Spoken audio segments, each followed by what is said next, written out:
நேத்து நடந்த போட்டி பஞ்சாப் வெர்சஸ் எஸ்ஆர்எச் அணி சொல்றதை விட பிரீத்தி ஜிந்தா வெர்சஸ் காவ்யா மாறன் சொல்றதுதான் கரெக்டா இருக்கும்.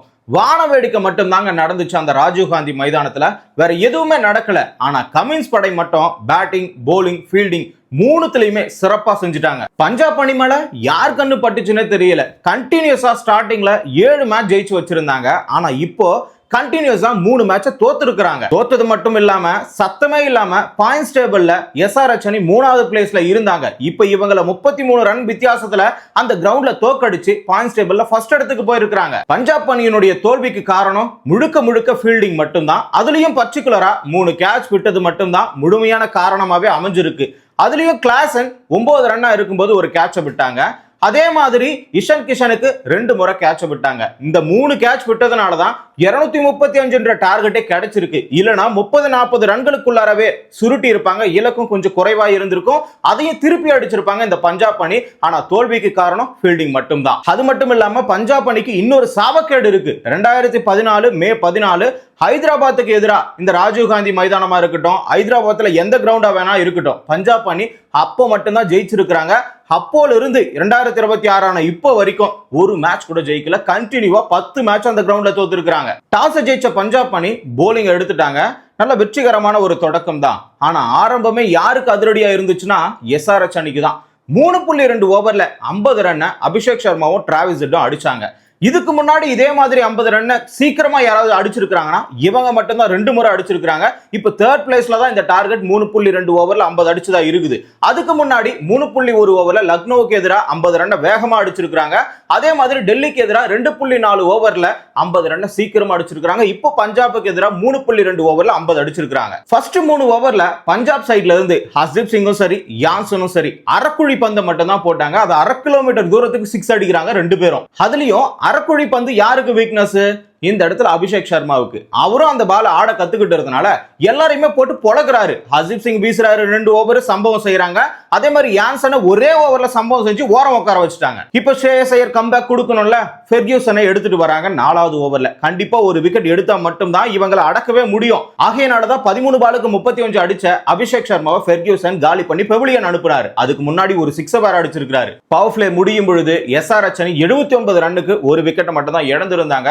இப்ப இன்னொரு கம்பேக், அதாவது மறுபடியும் ஒரு விக்கெட் எடுத்து கம்பேக் கொடுத்தா மட்டும்தான் ஸ்ரேயஸ் ஐயரால தாக்கு பிடிக்க முடியும். பஞ்சாப் அணியால ஏதோ எளிமையான டார்கெட்டை கொடுக்க முடியும். அதன் அடிப்படையில் சாகலை 7வது ஓவர் எடுத்துட்டு வந்தாரு. 19 பாலுக்கு 38 அடிச்ச இன்னொரு ஓபனரான டிராவிஸ் ஹெட்டை காலி பண்ணாங்க. 2 ஓபனருமே இந்த இடத்துலயே காலி. 8வது ஓவர்ல இருந்து 15வது ஓவரினுடைய 4வது பால் வரைக்கும் கிளாசனையும் அவுட் எடுக்க முடியல, இஷன் கிஷனையும் அவுட் எடுக்க முடியல. அப்படிலாம் சொல்லவே கூடாது. இவங்க 2 பேருமே வாய்ப்பை கொடுத்தாங்க. அதாவது கிளாசன் 9 ரன்ல இருக்கும் பொழுது ஒரு கேட்ச கொடுத்தாரு, அந்த கேட்சை தவற விட்டுட்டாங்க. அதே மாதிரி இஷன் கிஷன் 2 முறை கேட்ச கொடுத்தாரு, அந்த 2 கேட்சையுமே விட்டுட்டாங்க.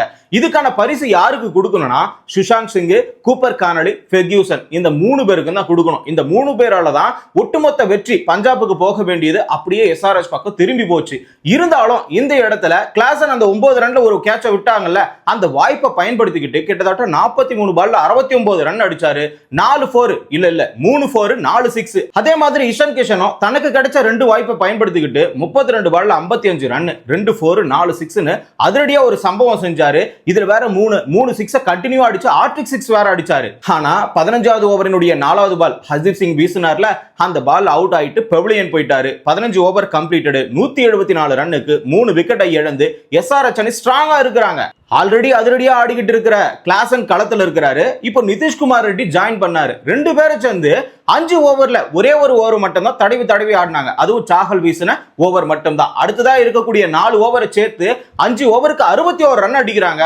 20 ஓவரை கம்ப்ளீட் செய்யும் பொழுது 2 பேரோட பார்ட்னர்ஷிப் அங்கேயே 50 வந்துருச்சு. அதுக்கு முன்னாடி ஒரு பார்ட்னர்ஷிப் 88 வந்துருச்சு. ஆக மொத்தம் 5 பேர் பாண்டவர் மாதிரி நின்னு 4 பக்கமும் எல்லா பக்கமும் சதற விடுறாங்க பவுண்டரிய. 4 விக்கெட்டை இழந்து 235 ரன் அடிச்சு 236 டார்கெட்டை யாருக்கு கொடுக்குறாங்க? பஞ்சாப் அணிக்கு கொடுக்குறாங்க. இப்போ பஞ்சாபினுடைய தரப்பிலிருந்து யான்சன் மட்டுமே 4 ஓவருக்கு 61 ரன் கொடுத்து ஒரு விக்கெட் கூட எடுக்கல. மிச்சம் இருக்கக்கூடிய 4 பவுலர்களுமே தலா ஒரு விக்கெட் எடுத்திருக்காங்க. ஆனா 40க்கு மேலதான் ரன்னையே கொடுத்திருக்காங்க. சாகலை தவிர்த்து சாகல் 4 ஓவருக்கு 32 ரன் மட்டும் தான் கொடுத்திருக்காரு. இதுல ஃபெர்கியூசன் 41 ரன் கொடுத்திருக்காரு, ஹர்தீப் சிங் 43 ரன் கொடுத்திருக்காரு, விஜய்குமார் வைஷாக்கு 54 ரன் கொடுத்திருக்காரு. ஆக்சுவலா டார்கெட் 200க்குள்ளவே முடிஞ்சு போயிருக்கணும். எக்ஸ்ட்ராவா இப்ப 40 போனதுக்கு காரணமே அந்த மும்மூர்த்திகள் மட்டும்தான். அதே மாதிரி கடைசி 5 ஓவர்ல ஃபைட் பேக் கொடுப்பாங்க தான் பார்த்தோம் பஞ்சாப் அணி. அந்த இடத்துல எதுவுமே பண்ணல. 5 ஓவருக்கு 61 ரன் கொடுத்திருக்காங்க. யான்சன் அந்த இடத்துலயாவது கம்பேக் கொடுப்பாருன்னு பார்த்தா அங்கேயும் சொதப்பி வச்சுட்டாரு. 61 ரன் கொடுத்தாரு 4 ஓவர்லாம் வீசி. அதே மாதிரி சாஹல் லெஃப்ட் ஹேண்ட் பேட்ஸ்மேன்களுக்கு சிறப்பா வீசினாரு. அவருடைய ஓவர்ல வந்த கேட்ச் எல்லாம் பிடிச்சிருந்தா எக்ஸ்ட்ராவா அவருக்கு 2 விக்கெட் கிடைச்சிருக்கும். அதே மாதிரி ஆட்டத்தினுடைய நிலையை மாறி போயிருக்கும். 200க்குள்ளார இந்த எஸ்ஆர்எச் அணி சுருண்டு போயிருப்பாங்க. அவங்க 235 அடிக்கிறாங்கன்னா நம்மளாலையும் அடிக்க முடியும். அதே ஒரு நம்பிக்கையில மட்டும்தான் இந்த இடத்துல பிரப்சிம்ரன் சிங், பிரியன் ஷாரியா 2 பேருமே களத்துக்கு அனுப்புனாரு ஸ்ரேயஸ் ஐயர். எஸ்ஆர்எச் அணிக்கு ஆரம்பமே அதிரடியா இருந்துச்சு. ஆனா பஞ்சாப் அணிக்கு ஆரம்பமே அலங்கோலமா மாறி போச்சு. அவங்க 3.2 ஓவர்ல 50 ரன் அடிச்சாங்க. ஆனா இவங்க 3.2 ஓவர்ல 3 விக்கெட்டை இழந்து 29 ரன் மட்டும் தான் அடிச்சிருக்காங்க. எப்பவுமே ஃபர்ஸ்ட் 2 ஓவரை பிரஃபுல் இங்கே, சாகிப் ஹுசைன் இவங்க 2 பேரும் தான் கண்டினியூவா வீசுவாங்க. கமின்ஸ் எப்போ வந்து தன்னுடைய கேப்டன்ஷிப்பை எடுத்துக்கிட்டாரோ அப்பத்துல இருந்து ரூட்டையே மாத்திட்டாரு. கமின்ஸே ஃபர்ஸ்ட் ஓவர் வராரு, நெக்ஸ்ட் நிதிஷ்குமார் ரெட்டி வராரு. கண்டினியூவா 2 விக்கெட், அதாவது பிரியன் ஷாரியா முதல்லயே காலி, நெக்ஸ்ட் பிரப்சிம்ரன் சிங் காலி. 4வது ஓவர் ஈஷன் மலிங்கா வீசுறாரு, ஸ்ரேயஸ் ஐயர் கேப்டன் அவரும் காலி. ஆக மொத்தம் இந்த இடத்துல 29 ரன்னுக்கு 3 விக்கெட் காலி. அடுத்ததா 7வது ஓவர் வரைக்கும் ஸ்டோனிஸும் இன்னொரு பக்கமா வந்து பாத்தீங்கன்னா கானொலியும் பார்ட்னர்ஷிப் போடுறாங்க. அது ரொம்ப நேரம்லாம் நீடிக்கல. 28 ரன்லயே ஸ்டோனிஸும் காலி. பஞ்சாப் அணி 100 150க்குள்ளாரவோ ஆல் அவுட் ஆக போறாங்கன்ற ஒரு நிலைமையில மட்டும் தான் விளையாடிக்கிட்டு இருந்தாங்களே. அந்த இடத்துல இருந்து காப்பாத்தினது கூப்பர், கானலி, செஜ் 2 பேர் மட்டும் தான். 8வது ஓவர்ல இருந்து 14வது ஓவர் வரைக்கும் சிறப்பான பார்ட்னர்ஷிப்பை போட்டாங்க. 30 பாலுக்கு 47 ரன் அடிச்சாங்க. இந்த பார்ட்னர்ஷிப்பை பொறுக்க முடியாம கமின்ஸ் இடையிலேயே உள்ள புகுந்துட்டாரு. அதாவது first 2 over Cummins 1 over, Nitish Kumar Reddy 1 over, தலா ஒரு விக்கெட்டை எடுத்தாங்க. அதே மாதிரி 12வது ஓவர் கமின்ஸ் வீசினாரு. இந்த இடத்துல 25 ரன் அடிச்சு வச்சிருந்த செஜ்ஜை காலி பண்ணாரு. 13வது ஓவர் நிதிஷ்குமார் ரெட்டி வீசினாரு. 4 ரன்ல சுஷாந்த் சிங்கை காலி பண்ணாரு. இப்ப களத்துல கூப்பர், கானலி, இன்னொரு பக்கமா வந்து பாத்தீங்கன்னா யான்சன் இருந்தாரு. யான்சன் போட்டு கொடுத்த ரன்னுக்கு கொஞ்சமாச்சும் திருப்பி அடிப்பாருன்னு பார்த்தா 16 பால் மட்டும் தான் ஆடினாரு. அந்த 16 பால் 20வது ஓவரினுடைய லாஸ்ட் பால் வரைக்கும் ஆடினாங்க. 16 பால் மட்டும் தான் ஆடி இருக்கிறாரு. மீதி இருக்கிற பால் எல்லாத்தையுமே கானலி மட்டும் தான் ஆடினாரு. இப்ப பஞ்சாப் அணிக்கு ஒரே ஒரு ஆறுதல் என்னன்னா கூப்பர், கானலி மட்டும் தான் 59 பாலுக்கு 107 ரன், 7 4 8 6 187 ஸ்ட்ரைக் ரேட்ல அடிச்சிருக்காரு. இவர் ஒருத்தர் அடிச்சது மட்டும் தான் மிகப்பெரிய ஆறுதலாவே பஞ்சாப் அணிக்கு அமைஞ்சிருக்கு. மத்தபடி 202 ரன்னுக்கு 7 விக்கெட்டை இழந்து 33 ரன்கள் வித்தியாசத்துல பஞ்சாப் அணி தோத்து போயிருக்காங்க. கண்டினியூஸா 3வது மேட்சை தோத்து பாயிண்ட்ஸ் டேபிள்ல எஸ்ஆர்எச் அணி ஃபர்ஸ்ட் இடத்துக்கு போயிட்டாங்க. இந்த இடத்துல பின்தங்கி இருக்கிறாங்க பஞ்சாப் அணி. எஸ்ஆர்எச் தரப்பில் இருந்து பேட் கமின்ஸ் 4 ஓவரை வீசி 34 ரன் கொடுத்து 2 விக்கெட் எடுத்திருக்கிறாரு. ஈஷன் மலிங்கா 4 ஓவரை வீசி 36 ரன் கொடுத்து 1 விக்கெட் எடுத்திருக்கிறாரு. சாகிப் ஹுசைன் 4 ஓவர் வீசி 40 ரன் கொடுத்து 1 விக்கெட் எடுத்திருக்கிறாரு. சிவங்குமார் 4 ஓவர் வீசி 45 ரன் கொடுத்து 2 விக்கெட் எடுத்திருக்கிறாரு. பஞ்சாபோட தோல்விக்கு காரணம் 3 கேட்சா இருந்தாலும் அதே மாதிரி பேட் கமின்ஸினுடைய கேப்டன் யுக்தி மட்டும்தான்.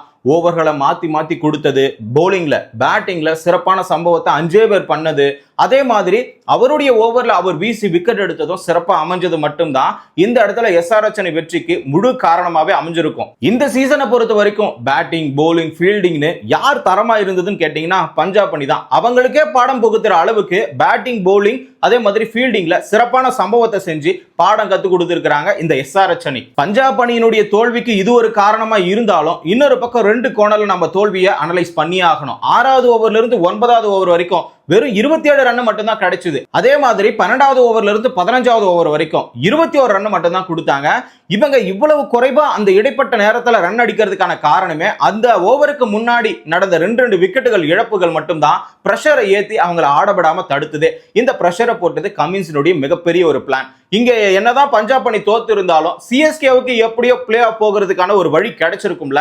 அதை நினைச்சு கொஞ்சம் சந்தோஷப்பட்டுக்க வேண்டியதான். எஸ்ஆர்எச் அணியினுடைய பேட்டிங், போலிங், ஃபீல்டிங் எப்படி இருந்ததுன்னு சொல்லிட்டு நீங்க கமெண்ட்ல சொல்லுங்க. அடுத்தடுத்த நடக்கக்கூடிய கிரிக்கெட் நிகழ்வுகளை தெரிஞ்சுக்கணும்னா தமிழரசன் பார்வையாளர் சேனலை சப்ஸ்கிரைப் பண்ணிக்கோங்க.